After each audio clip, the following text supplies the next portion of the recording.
Sí, aquí estoy. Ah, perfecto. Oiga, ¿cree que me puede hacer un favor? No Sí, dime. es como nada de la clase, nada. Ah, pues ¿Cree si que quieres pueda comunicarme con usted después de la clase? Sí, claro, a través del correo, ¿no? Nos comunicamos. No, en llamada. ¿Crees que se pueda? Me escribes al correo y ya vemos, ¿sale? ¿Me podría pasar su correo otra vez, por favor? Sí, te lo escribo en el chat. Porfa.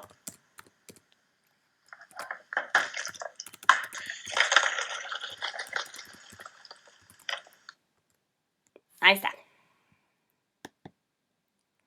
Gracias. De nada.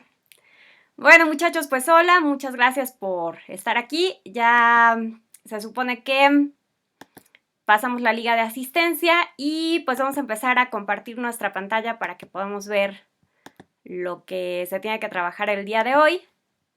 Entonces,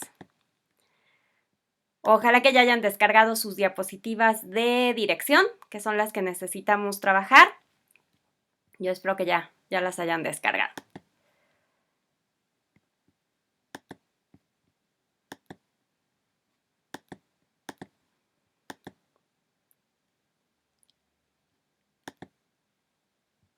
Y nada más confírmenme si se está viendo la pantalla.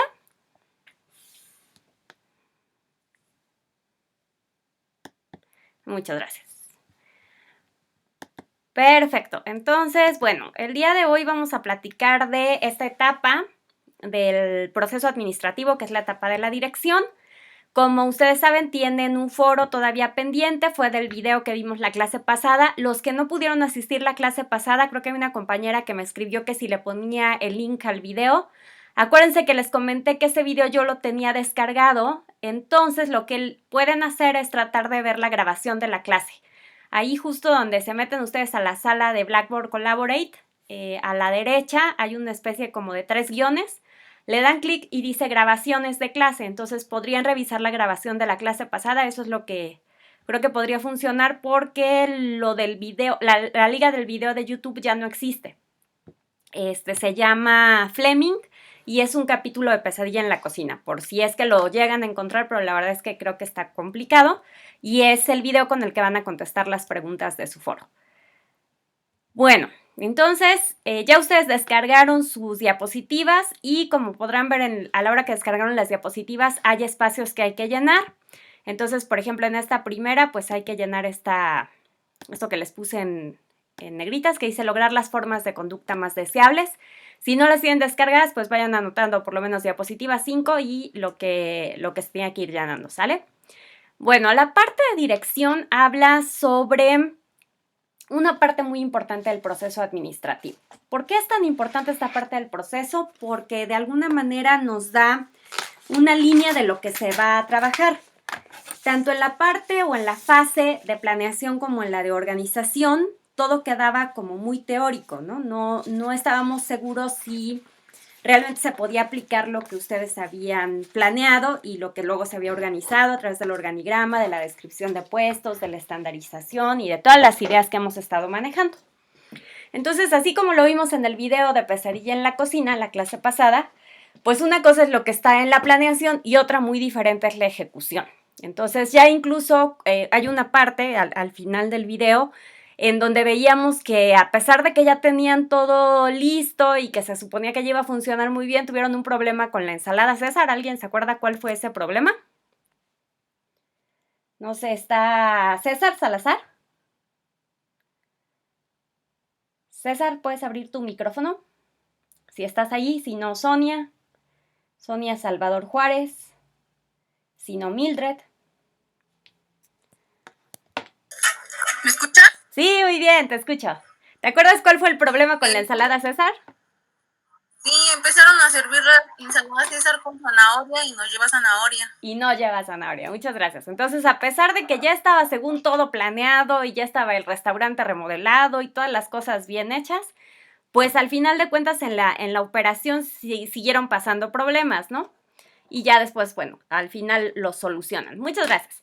Entonces, hablamos de que al dirigir un gerente ejerce representativamente todo el proceso administrativo, o sea, Aunque el proceso administrativo esté formado por planeación, organización, dirección y control, cuando un gerente está utilizando el proceso o está dirigiendo, en realidad están utilizando todo el proceso, los 4 pasos, y pone en marcha todos los lineamientos, o sea, planea, organiza, dirige y controla, y no es que pase como lo vemos en el proceso administrativo, que es primero planeas, luego organizas, luego diriges, luego controlas. En algún momento del día te toca dirigir, en otro te toca planear, en otro te toca controlar, en otro te toca hacer una organización de funciones porque te faltó una persona, no sé, por ejemplo, en los hoteles se da mucho, ¿no?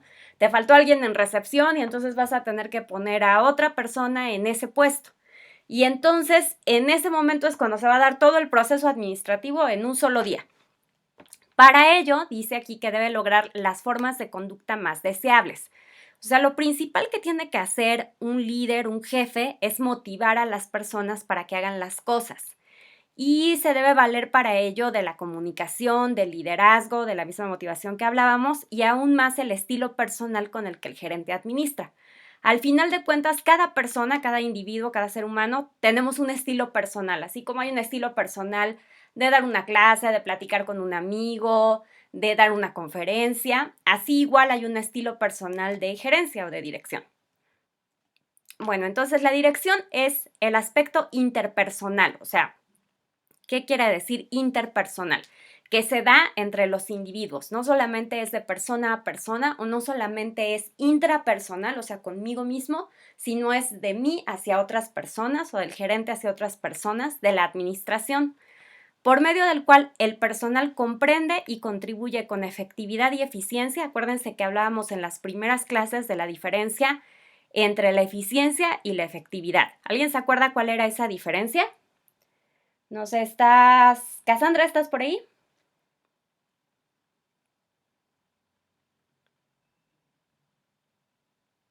Cas Sánchez Fuentes, ¿estás? ¿O Ashley Ruiz García?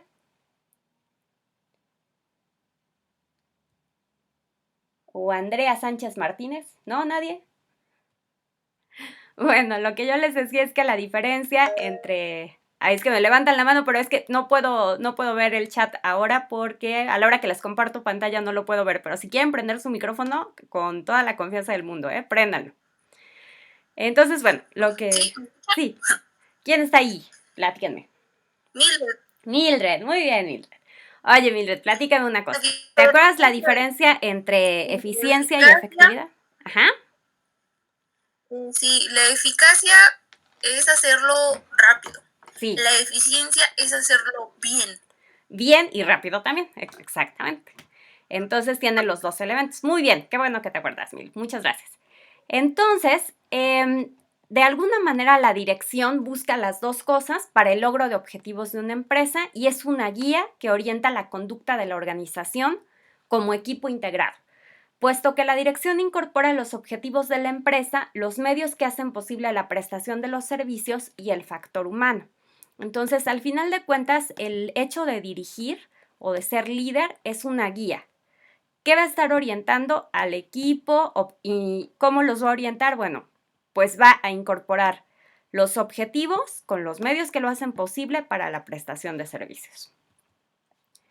El enfoque básico de la dirección es que es un enfoque mucho más humano, parte de la escuela acuérdense que Mayo hace estudios sobre la escuela de comportamiento humano, comportamiento organizacional, y debe tender a lograr la autorrealización de una persona. O sea, lo que debe buscar un buen líder o incluso un buen gerente no es nada más que la persona se realice y sea muy buena en su trabajo, sino tenemos que ayudarla en ciertos niveles interpersonales para que se pueda desarrollar y esté contenta en la labor que desempeña. Para ello tenemos que considerar pues un poco como lo que hemos platicado del liderazgo situacional, que no hay un hombre promedio, hombre o mujer promedio. O sea, no es una receta de cocina o es algo que yo les pueda decir, miren, los pasos para dirigir son estos y estos y estos y este es el estilo que se debe seguir de liderazgo. Como lo decíamos hace un momento, depende de los individuos y también depende de los trabajadores que vayamos a tener y de las características que tengan esos trabajadores. A lo mejor tenemos a alguien 100% motivado, pero que no es tan bueno para desarrollar sus labores. Entonces, a esa persona que está muy motivada, pues hay que guiarla, hay que enseñarle, hay que capacitarlo. Y por otro lado, podemos tener a alguien que esté muy capacitado, que lleve años en una empresa, pero que esté cero motivado y que esté esperando la jubilación, ¿no? O sea, de esas personas que dicen, ya solo me faltan 74 días para jubilarme. Ese tipo de personas, en lugar de ayudarnos, nos pueden perjudicar y entonces, ¿qué podríamos hacer con ellos? Pues también podrían capacitar a los que están motivados. Entonces, existen situaciones en las que todos los individuos deben tratarse iguales. ¿Como qué situaciones? Pues hay algunas situaciones, por ejemplo, de puntualidad, ¿no? O sea, tú sabes perfectamente que hay un horario de entrada, un horario de salida, y a menos que surja una situación excepcional, tenemos todos ese mismo horario o esos mismos reglamentos o esas mismas políticas. Hay algunas políticas que no se pueden pasar por alto, ¿no? Por ejemplo, el robo hormiga, que sería, me llevo una pluma de la recepción del hotel o me llevo las hojas porque, o aquí imprimo mi tarea porque yo estoy estudiando. Ese tipo de cuestiones pues no hablan bien de un individuo o de un trabajador y al final de cuentas a todos los tenemos que tratar igual, siempre que tratemos de mantener un equilibrio. Pero hay que hacer algunas consideraciones especiales, pues cada persona es diferente y tiende a reaccionar de maneras distintas, ¿no? Es como lo que pasó con algunos compañeros que se les cerró el examen. Digo, pues si se les cerró el examen no podríamos decir, no, ya, ni modo, ya, cero en ese examen. Pues igual hay que valorar, son personas que siempre se conectan, son personas que siempre participan, son personas que han estado haciendo sus actividades, bueno, entonces igual les podemos dar la oportunidad. Es alguien que en su vida se había conectado a la clase, que nunca hizo la tarea, etcétera, pues ¿cómo le ayudamos, no? Entonces depende de la situación. Los principios básicos de dirección, así como hay principios de organización y principios de planeación, hay principios de dirección. Entonces, los primeros son de la dirección del objetivo, así como lo que habíamos platicado, cuanto más efectiva sea la dirección, mayor será la contribución del personal para lograr los objetivos de una compañía. Entonces, tú tienes que dejar muy en claros cuáles son los objetivos generales de una empresa y cuáles son los objetivos departamentales y cuáles son los objetivos personales que se tienen que seguir. Después tiene que quedar muy clara la armonía del objetivo. Entonces, va a ser eficiente la dirección mientras ese objetivo de la empresa con el objetivo del departamento y el objetivo personal se parezcan. Pero si el objetivo de la empresa es vender mucho y yo estoy en el área de producción y tengo pocos trabajadores y no puedo hacer suficiente producción, voy a tener un problema y estamos de acuerdo. O sea, por un lado digo que vendan producto y por el otro lado yo no puedo producir ese producto para que salga a la venta. Entonces voy a tener un problema con la demanda y con la oferta. O puede ser que yo esté dentro de la industria de la hospitalidad y a mí no me gusta el servicio al cliente y me pusieron en recepción. Entonces mis intereses personales no van a ir de la mano con los intereses de la empresa, que son atender bien a un cliente. La dirección solamente va a ser eficiente cuando se logra que lo personal, de manera personal se satisfagan los intereses y que esos intereses vayan de acuerdo a los objetivos de la empresa y que no se contrapongan con mi autorrealización. Lo mismo sucede si yo soy una persona que no puede viajar y entonces me quiero meter a la industria de la hospitalidad y de repente me dicen, pues hay una oferta de trabajo muy buena, pero te tienes que mover de Puebla. Pues ahí tendrías que sopesar, ¿no? Hasta dónde, si no, de verdad no puedes viajar, pues entonces tal vez no estás en la industria más adecuada porque se presta mucho a que tengas que cambiar de residencia. Y además, si los objetivos de todos los departamentos y secciones se relacionan, pues entonces se va a dar un logro mucho mejor. Otro de los principios es la impersonalidad del mando, así como cuando hicimos los ejercicios de buscar un organigrama y yo les decía que si en el organigrama debía venir el nombre de la persona, o sea, debía decir Carla Moreno, director general, y ustedes se dieron cuenta que los organigramas no vienen así. Los organigramas normalmente dicen director general, director de alimentos y bebidas, director de área de habitaciones o de división cuartos, y de ahí va partiendo, pero no necesariamente dicen los nombres, porque hablamos de una impersonalidad de mando. Entonces, la dirección va a ser más eficiente si tanto los jefes como el personal están conscientes de que el ejercicio de la autoridad es un requerimiento para lograr los objetivos. Entonces, en primer lugar, hay personas que dicen, en el trabajo no se pueden hacer amigos. Yo creo que sí, hay algunas personas que se hacen muy amigos en un trabajo, pero tienes que aprender a diferenciar esto. Si yo estoy en el trabajo y aunque sea mi mejor amigo, mi compadre, lo que ustedes quieran, y es mi jefe, en el trabajo yo tengo que hacerle caso y no puedo fallarle o no puedo no llegar temprano porque pues es mi cuate y me va a dar chance. O sea, tengo que ser sumamente ético y él también se va a tener que apegar a las reglas como deben ser. Y la otra es que no se pueden dar instrucciones que surgen de mi voluntad personal, ¿no? O sea, que si fulanita de tal me cae mal, entonces a ella le pongo los peores horarios. O sea, ese tipo de cuestiones habla la impersonalidad del mando. También hablamos de una supervisión directa. Entonces, a ver, no hay que confundir la supervisión directa con no dejar que el personal se desarrolle adecuadamente. Por un lado es, sí lo apoyo, sí lo superviso, sí hay comunicación, sí le doy cierta retroalimentación, pero por el otro no son niños los con los que estoy trabajando para que esté yo así junto viendo cómo están haciendo las cosas y casi yo calificándolo cómo está atendiendo el cliente y calificando cómo está haciendo todo y lo estoy corrigiendo en el momento que tiene un cliente enfrente. Ese tipo de supervisión ya no es sana, pero sí tengo que hacer una supervisión directa, una retroalimentación, a lo mejor tomo nota y digo, a ver, mira, ahora que atendiste a esta persona, pues hubo estos problemas, hubo estas situaciones, yo considero que podrías mejorar, pero no se lo dices delante del cliente, sino después. Después tenemos el de la vía jerárquica o unidad de mando. Este es un principio que también es un principio de organización y es un principio administrativo de los 14 principios de Fayol. Mientras más completa sea la relación de información de un individuo con un solo jefe, va a haber menores contradicciones en las instrucciones. Ya lo decíamos, quien a dos amos atiende, con uno queda mal. Desde la época militar eso ya se sabía, fue una de las aportaciones. Y lo habíamos platicado que muchas de las empresas de nuestro país y de las empresas turísticas son pequeñas y medianas y por lo tanto son empresas familiares. Entonces hay que tener mucho cuidado con esto porque a veces por ser empresa familiar están, no sé, el esposo y la esposa y ambos tienen el mismo nivel de autoridad, ¿no? Para la empresa. Y eso es muy complicado para los trabajadores. O sea, tengo que definir quién es el gerente general, quién es el subgerente o como le quieran poner en su empresa, pero sí tengo que determinar la vía jerárquica. Del manejo de conflicto.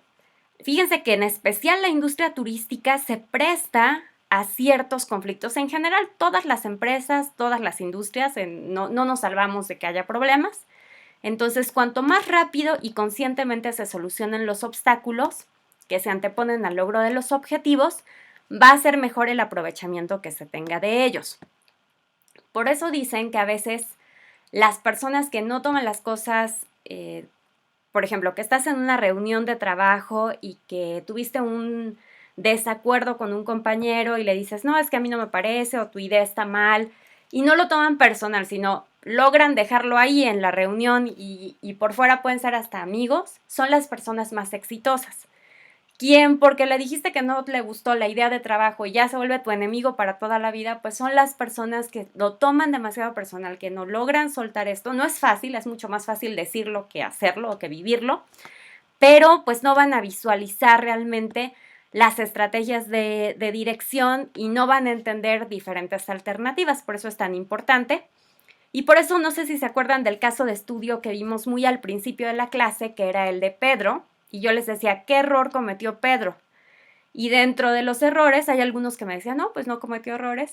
Y yo les conté que uno de los errores de Pedro es que él había contratado a todos sus amigos recién egresados, ¿se acuerdan? Entonces, pues no es la mejor idea porque los contrató, sí en parte por ser muy buenos egresados, pero en otra parte por ser sus amigos. Y ese es uno de los errores que se cometieron. Todo aquel que tiene personal a su cargo debe motivarlo, pues como se ha mencionado, el desempeño de cada trabajador puede influir positiva o negativamente en el desarrollo de una empresa. Entonces es muy importante que las personas aprendan a motivar a su personal. Me gustaría, por favor, que si está por ahí Bricia, prenda su micrófono. ¿Estás, Bricia? Sí, profesora. ¿Cómo estás, Bricia? Bien. Bien, qué bueno. Oye, a ver, Bricia, platícame una cosa. Cuando nosotros hablamos de motivación, ¿tú qué crees? ¿Que una persona se pueda automotivar, o sea, se motiva solita, o puede ser algo externo que logre motivar al individuo? ¿De dónde surge? ¿Es algo solito o es algo externo? Yo considero que debe de ser algo externo porque, bueno, en mi caso luego a veces requiero motivación de ciertas personas y pues siento que así me motiva más o me impulsa más a hacer un trabajo. Te impulsa más a hacer un trabajo cuando te sientes que las personas te están ayudando, te están motivando, por así decirlo. Ajá, exactamente. Muy bien. Claro, José, por favor, contesta también. Muchas gracias, Bricia. Tú puedes prender tu micro, José. Ya. Lo que pasa es que a veces cuando te motiva y desaparece, pues obviamente debes de tomar la palabra automotivación. Tú debes de estar pensando en tu automotivación, que lo vas a lograr. Tú solito te automotivas, porque no vas a tener ese objeto personal para que te esté motivando ahí, ¿sabes? Sin embargo, la automotivación es muy importante cuando no tienes algo exterior. Tú lo puedes hacer. Muy bien, muchísimas gracias. Bueno, ahí tenemos 2 puntos de vista. Gracias a los dos por participar. Y les voy a platicar un poco lo que dice la teoría. Bueno, la teoría dice que así como lo menciona José, al final de cuentas la motivación es algo que surge del individuo. Sin embargo, tal como lo decía Bricia, de alguna manera las personas se pueden llegar a sentir más motivadas si hacemos algunas técnicas nosotros como gerentes o como líderes de un equipo para que se sientan mejor. Pero al final de cuentas, o sea, lo que dice como tal la teoría va muy de acuerdo a lo que nos mencionaba José, que es una persona, por más que te quiera motivar, si tú solito no te quieres motivar, no hay forma de que cambie tu actitud. O sea, por más que yo estuviera, no, muchachos, hagan su tarea y ustedes pueden, échenle ganas, o yo hasta fuera a su casa, o les hablara por teléfono, o les mandara un correo. Si alguien no quiere hacer la tarea, o sea, no va a haber poder humano que logre que esa persona se pueda interesar. Sí puede ser que de manera externa tú hagas algunas acciones para que te sientas más motivado, como lo que les decía. Como trabajador te vas a sentir más motivado cuando te dicen si estás haciendo bien las cosas, si hay cosas que mejorar, te dan una cierta retroalimentación. Pero al final de cuentas la motivación es algo de nosotros. Entonces, para motivar a los trabajadores podemos utilizar algunos objetivos y recompensas. Los gerentes que están en contacto directo con los empleados suelen ser las influencias más importantes en términos de niveles de motivación. Un gran gerente es aquel que dice, ven a trabajar conmigo y te haré lo más exitoso posible. Aunque no lo crean, esto no es tan sencillo, es algo un poco triste porque lo dice la teoría, pero en la práctica a veces los que son los mejores trabajadores son los más castigados. ¿Qué quiere decir esto? Que si tú tienes 3 trabajadores tres subordinados tuyos y les encargas algo y sabes que 2 son malos trabajadores y no lo van a hacer bien, por lógica, ¿a quién se lo van a pedir? A ver, escríbanme en el chat. ¿A quién se lo pedirían? ¿A los 2 que sé que lo van a hacer mal o al que sé que lo van a hacer bien? Al que lo hará bien.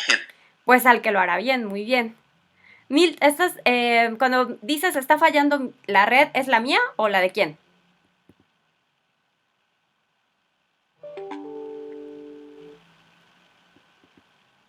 Alguien escribió que estaba fallando la red, pero no sé si la mía o la de algún compañero. Bueno. Pero la de casa. Muchas gracias. Entonces, como ustedes bien lo dicen, Ashley, José, Giselle contestaron, ¿no? Vas a escoger al que hace bien las cosas. Entonces, al final de cuentas, a veces ese trabajador es el más castigado porque es al que le vas a hablar para que venga los fines de semana, para que te ayude a resolver problemas, y a los otros que son unos flojos, unos inútiles, casi nunca les hablas porque ya sabes que hacen las cosas mal. Entonces, puede pasar que el trabajador que hace las cosas bien se sienta hasta triste porque diga, chihuahuas, cada vez que hago las cosas bien me ponen más trabajo.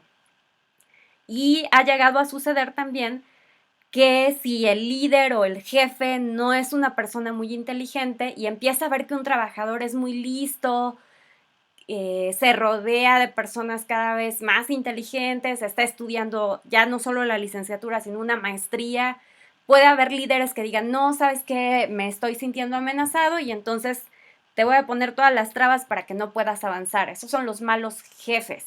Un buen jefe es aquel que dice, me rodeo de personas más inteligentes que yo para que hagamos un gran equipo. Si yo me rodeo de personas más tontas que yo para sentirme listo, pues el más tonto soy yo mismo. No sé si me estoy dando a entender, muchachos. Pónganle ahí en el chat si sí o si no. ¿Ahí vamos? Sí, ok. Muy bien. Bueno. Entonces, lo ideal pues sería que un gran gerente sea la persona que te diga, vas muy bien, te ayudo a hacer un plan de carrera y estoy consciente que no toda la vida te vas a quedar como un subordinado, sino, ok, estudia, haz tu maestría y poco a poco pues a lo mejor te vas a ir también de gerente a otro hotel o a otro restaurante o a otra empresa de la misma cadena, pero también vas a tener éxito. Entonces, 2 maneras comprobadas para ayudar a los empleados a ser productivos es asegurarnos que ellos tengan objetivos claros y desafiantes y además tratar de que se sientan bien con la idea de lograrlos. Esto se hace a través de un plan de carrera, así se llama. Y es una de las herramientas que pueden funcionar muy bien cuando una persona está tratando de motivar o de dirigir al personal. O sea, ustedes mismos ahora ya tienen muy clara qué licenciatura quieren estudiar. Yo los invitaría a que ahora que empiecen a estudiar la licenciatura en la universidad, empiecen a visualizar en dónde quieren trabajar, en qué hotel, en qué restaurante, en qué crucero, en qué parte de la industria turística. Quiero poner un negocio, qué es lo que quieren hacer. Y de ahí tienen que partir para ir trabajando para ello. Dicen por ahí, la vaca no da leche. Y que te dicen, ¿cómo? ¿Cómo que la vaca no da leche? Y le explican, no, es que la vaca solita no da leche. O sea, tú tienes que ordeñarla, te tienes que parar a las 4 de la mañana, tienes que pasar por un corral lleno de excremento, tienes que amarrar a la vaca, tienes que amarrar las patas de la vaca y tienes que sentarte en un banquito y hacer un movimiento para que la vaca dé leche. O sea, no les va a llegar así automático que yo diga, ay, me quiero ir a Francia de prácticas, pero me pongo esta meta un mes antes de que salga en la convocatoria de prácticas. Pues no, o sea, es algo que debo tener claro desde el inicio de mi carrera. Y eso querrá decir que entonces yo tengo que estar estudiando, además de inglés, francés y tengo que acreditarme en el idioma y tengo que tener muy claro a dónde quiero ir a hacer las prácticas y qué características están pidiendo para los alumnos que quieran ir a hacer prácticas en el extranjero. No sé si me doy a entender. Lo mismo pasa con un plan de carrera. O sea, tú llegas a una empresa y tienes que visualizar hacia dónde quieres llegar, a dónde quieres irte. Un buen líder hace eso, les ayuda a sus empleados a tener los objetivos claros. Un buen líder también da retroalimentación. Entonces, el establecimiento de los objetivos funciona cuando los empleados reciben retroalimentación oportuna sobre el progreso que tiene la consecución de sus metas. Es como, por ejemplo, si ahora que hicimos el examen, estuviéramos en un curso normal y yo les doy los resultados del primer parcial hasta que ya vamos a terminar el curso, pues sí, les va a funcionar, pero no les funcionaría tanto como si inmediatamente les digo, ¿sabes qué? Mira, sacaste 10 o sacaste 8 o sacaste 6 o reprobaste. O sea, como que dices, ok, me está faltando estas cosas, me están faltando cierto empeño, tal vez técnicas de estudio, tal vez no tomé nota en las sesiones de Blackboard Collaborate, tal vez no hice caso de los ejercicios y entonces por esas razones que no me está yendo bien, si yo retroalimento, las personas pueden mejorar más rápido. La retroalimentación sobre el desempeño nos ayuda en general a todos a mejorar la forma en que hacen sus cosas. Por ejemplo, a los maestros también nos evalúan ustedes como alumnos. Entonces, imagínense que me evaluaran ahorita y me dan la retroalimentación en 2022, la de ustedes. Pues sí me sirve, ¿no? De alguna manera, pero ya en 2022, pues a lo mejor yo ya cambié mi forma de dar la clase o sigo con el mismo error todo el tiempo y no me desempeño mejor o no hice nada mejor para que las cosas funcionaran bien. Entonces, como suele suceder en muchas organizaciones, el establecimiento de objetivos comienza en la cúspide, o sea, ¿dónde quiero llegar? Lo que yo les digo, ¿en dónde quiero trabajar? Quiero trabajar en Ritz-Carlton, perfecto. Entonces ya sabemos cuál es su lema, empiezo a investigar qué perfiles debo tener. Ya veo que ellos no contratan normalmente recién egresados, sino personas con experiencia laboral. Entonces a lo mejor dentro de mi propia profesión me voy desempeñando para tener un trabajo y poder solicitarlo cuando Ritz-Carlton, cuando salga yo del trabajo, de la licenciatura. O sea, tengo que tener muy claro qué es lo que espero. El establecimiento de objetivos comienza, les digo, en la cúspide y luego va descendiendo hacia los niveles inferiores. El cómo se establecen objetivos para los equipos, bueno, lo más importante es mantener un equipo concentrado. Lo mejor es no fijar demasiadas metas, lo común es 3 o máximo 5. Y los objetivos, acuérdense que se van fijando a corto, a mediano y a largo plazo. Dijimos que a corto eran menos de 6 meses, a mediano de 6 meses a 1 año y a largo de 1 a 3 años. O sea, no lo vamos a fijar ni tan a corto plazo como mañana, ni tan a largo plazo como de aquí a 10 años. En algunas situaciones los gerentes pueden servirse del establecimiento de objetivos para mejorar el desempeño, aun cuando no ofrezcan recompensas significativas a los empleados por lograr objetivos. A ver, analicen muy bien esta frase y ahorita le voy a preguntar a alguien de los que está ahí qué entendieron. Quiero que la analicen muy bien.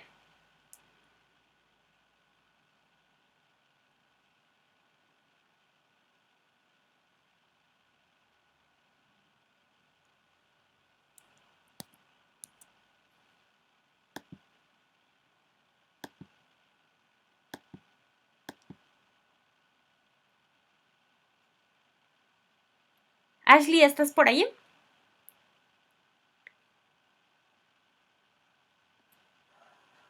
¿Te escuchas? Sí, sí, te escucho.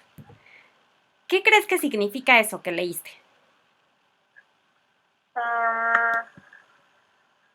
Bueno, yo pienso que por recompensas significativas se refiere. Bueno, la verdad no estoy listo, no me juzgues, ¿no? No te juzgo, no te preocupes. Por recompensas significativas como bonos o algo por el estilo. Ándale, o sea, una recompensa significativa es cuando te doy un premio. Y aquí lo que dice es que en algunas situaciones los gerentes pueden servirse de establecer objetivos, pero sin darte una recompensa significativa. Te voy a poner un ejemplo. Es como el examen. O sea, el examen yo se los tenía que aplicar, ¿cierto o falso? Cierto. Y lo que tratamos de hacer es, antes del examen, una actividad de repaso con la que pudieran ganar puntos extras. Si yo no hubiera querido hacer la actividad de repaso o ustedes no hubieran querido participar, eso no significa que no hubieran hecho el examen. No sé si me doy a entender. ¿Sí? Entonces ahí, o sea, hubo una recompensa, eso es adicional, pero al final de cuentas las personas tenemos que hacer las cosas. Entonces, también debemos tener claro que no siempre te van a dar una recompensa por lo que hagas. Es un poco como esos papás que te dicen, pero yo ¿por qué te voy a dar un premio de que sacaste 10 si esa era tu obligación? Y hay personas que dicen, ay, qué exigentes o qué fuertes, ¿no? Y hay otros que digan, no, pues está bien porque sí, o sea, la persona solamente tiene que estudiar. Digo, yo no le estoy diciendo que esté bien o que esté mal, cada quien sabrá lo que hace, pero al final de cuentas eso es muy cierto, o sea, no necesariamente tengo que dar una recompensa, eso también lo debo entender como parte del liderazgo. Jessie quiere participar. Jessie, adelante. Bueno, yo creo que, bueno, si estamos trabajando en un hotel, por ejemplo, si, no sé, un bono, por ejemplo, ¿no? Que tienen que esforzarse para ganar ese bono y demás. Y pues a lo mejor y al final hay una recompensa, pero poco a poco como que todos nos vamos impulsando, bueno, en este caso que estaríamos trabajando, nos iríamos impulsando para poder lograr ese objetivo y así poder aprender, aunque al final no sea yo la que gane el premio o no sea mi compañero, pero nos vamos impulsando y es como una motivación. Exactamente. Y entonces puede ser una motivación que no necesariamente tenga que ver con el dinero, puede ser o sea, suena así como como muy filosófico el asunto, pero es como cuando participas en una competencia y te dicen, no, pero lo importante es participar, no es ganar, o es competir, no es ganar. Y dices, será cierto, pero a lo mejor eso te trajo mucho conocimiento, te enriqueció, te permitió conocer personas y al final es una recompensa significativa. Muy bien. Bueno, quería participar, José. Le voy a pedir que me ayude a leer esta diapositiva y que nos ayude con la participación. Vas, José. Pues, dice, la idea, la idea de alcanzar solo la meta tal vez sea toda la motivación que necesiten los empleados. Sin embargo, en la mayor parte de las situaciones de trabajo, los objetivos se vuelven más poderosos cuando su consecución da por resultado alguna forma de recompensa tangible. ¿Quiere que le explique qué onda con esto? Ajá, explícame qué onda con eso. De una u otra forma, cuando estás en un empleo, debes de trabajar porque porque lo debes de hacer. No es como que no te vayan a dar un premio por no trabajar, sino tu premio es como que lo que te pagan. Sin embargo, he conocido muchas empresas en donde les meten promociones a sus empleados y ahí es cuando hacen un crecimiento más y ahí es cuando crece la empresa, cuando tienen más producción, ¿sabe? Cuando son más productivos los empleados es cuando los motivas diciéndoles, ¿sabes qué? Tal día vamos a tener una promoción y pues su nivel de producción es cuando más aumenta. Sin embargo, no debes de bajar tu ritmo porque tarde o temprano puede llegar a una promoción en donde todo tu trabajo puede englobarte a la promoción o al resultado. O al éxito, ¿no? Muy bien, excelente, excelente participación. Entonces, al final de cuentas, sí debo ofrecer incentivos y recompensas a mis trabajadores, pero no debo acostumbrarlos ni acostumbrarme a que solo trabajen por ese incentivo o recompensa. Sobre todo en nuestra industria, que se presta mucho para trabajar de más. O sea, a veces te dicen, en la industria turística nunca trabajas 8 horas. Pues es la verdad, o sea, hay pocos puestos que realmente lo hacen, pero en la mayoría pues trabajamos más. Y no puedes estar pensando, no, ya mis 8 horas, yo ya me voy del hotel y ya, que se quede ahí, no me importa. No podríamos hacerlo. O es Navidad, entonces pues yo no voy a venir porque voy a venir. Todo eso hay que írselo planteando porque es parte de lo que ustedes van a vivir y del trabajo que vamos a tener. Entonces hay una teoría que se llama teoría del reforzamiento y esta teoría está interesante porque plantea que la conducta se da en función con sus consecuencias. Es un poco como lo que nos enseñan cuando estamos educando a un niño o estamos educando a alguien, ¿no? Y te dice, las consecuencias positivas se conocen como recompensas y las negativas como castigos. Entonces tú haces algo bien, te doy una recompensa, tú haces algo mal, no hiciste tu tarea, no te dejo ver la televisión, hiciste tu tarea, te doy chance de jugar videojuegos. Los principios básicos del reforzamiento son sencillos. Una conducta seguida de consecuencias placenteras tiene más probabilidades de repetirse y un comportamiento seguido por consecuencias desagradables se supone que no se va a repetir. Suena bien feo lo que les voy a decir, pero es un poco, esto lo estudia Pavlov y lo estudia con animalitos. Y entonces dice, a ver, si yo a un perrito lo acaricio y le doy una galleta, aprende a que siempre que lo estoy acariciando va a haber una galleta. Y si se hace pipí donde no debió hacerse pipí y lo regaño, entonces tiene que aprender que ahí no se tiene que hacer pipí. Es un poco la teoría del reforzamiento. Suena horrible, pero así es. ¿Hasta dónde se puede utilizar? Vamos a analizarlo. De acuerdo con esta teoría, los comportamientos que se perciben en una organización están presentes porque se ha reforzado a los empleados para ellos. Por una parte, si ocurren conductas indeseables, es porque hay consecuencias positivas para los empleados. O sea, si un empleado llega tarde 5 veces y yo como jefe jamás lo regaño, jamás le descuento, jamás nada, pues no solamente ese empleado, sino los trabajadores que están alrededor también van a decir, pues no hay ninguna consecuencia negativa, yo puedo llegar a la hora que quiera. Por otra parte, si hay comportamientos deseables, pues una persona siempre llega puntual, se le da este bono de puntualidad y se debe a que las conductas nos conducen a consecuencias positivas. Ahora, de nuevo entramos ahí en una discusión de teóricos. Hay gente que estudia liderazgo y dice, eso está muy mal. No deberíamos dar un bono a la puntualidad porque esa es una obligación de los trabajadores. Y hay quien te dice, pues sí, pero también parte de la obligación de los trabajadores, piensa en el contexto, vivimos en un lugar donde hay mucho tráfico, donde no estamos exentos de que, digo, toco madera, ¿no? Te asalten en el transporte público o se te ponche una llanta y entonces pues también tiene que haber un premio a la persona que se esforzó, que llegó o que sale media hora antes de su casa para que a pesar de esas situaciones siempre pueda llegar a tiempo. Cada quien es muy libre de emplearlo. Yo creo, desde mi punto de vista, que la teoría del reforzamiento no es necesariamente negativa, pero tampoco puede ser la única forma en que yo puedo dirigir al personal. Entonces, bueno, hay algunas guías y comentarios. Y, por ejemplo, una de las guías dice, no recompensar a todos los individuos de la misma manera. Entonces, para que los reforzadores sean eficaces, deben basarse en el desempeño. Recompensar a todos de la misma forma refuerza el desempeño malo, irregular e ignora el alto desempeño. O sea, es como si yo digo, ay, pues vamos a hacer un concurso como la vez pasada, ¿no? En Kahoot. Y yo les digo, no, pues todos tienen 3 puntos porque todos participaron. Pues obvio los que contestaron bien, que estudiaron, que repasaron, van a decir, y como la próxima vez, ¿para qué lo voy a hacer? Entonces, lo importante es no recompensar a todos por igual porque no todos se están desempeñando igual. Otra dice, no dar respuesta también modifica el comportamiento. Los gerentes influyen en sus subordinados con lo que hacen y dejan de hacer. Por ejemplo, no elogiar a los subordinados que lo merecen puede provocar que se desempeñen mal la próxima vez. Es como si yo mando mi tarea y mandamos, 10 tareas los compañeros, ¿no? Y yo me esforcé, hice un muy buen ejercicio y yo veo que el maestro ni los lee y a todo el mundo le pone 10 y me doy cuenta de eso, pues tal vez la próxima vez no me voy a esforzar. Entonces también no dar respuesta, no dar retroalimentación, no decirle a alguien, oye, muy bien, lo hiciste bien. A lo mejor te tardas más en calificar y te tardas un tiempo más largo, pero vale la pena hacer esta retroalimentación. Y lo hablo para maestros, igual es para una empresa. Tienes que darte cuenta quién está haciendo las cosas bien y elogiarlo. Dicen por ahí, hay que elogiar en público, hay que corregir en privado.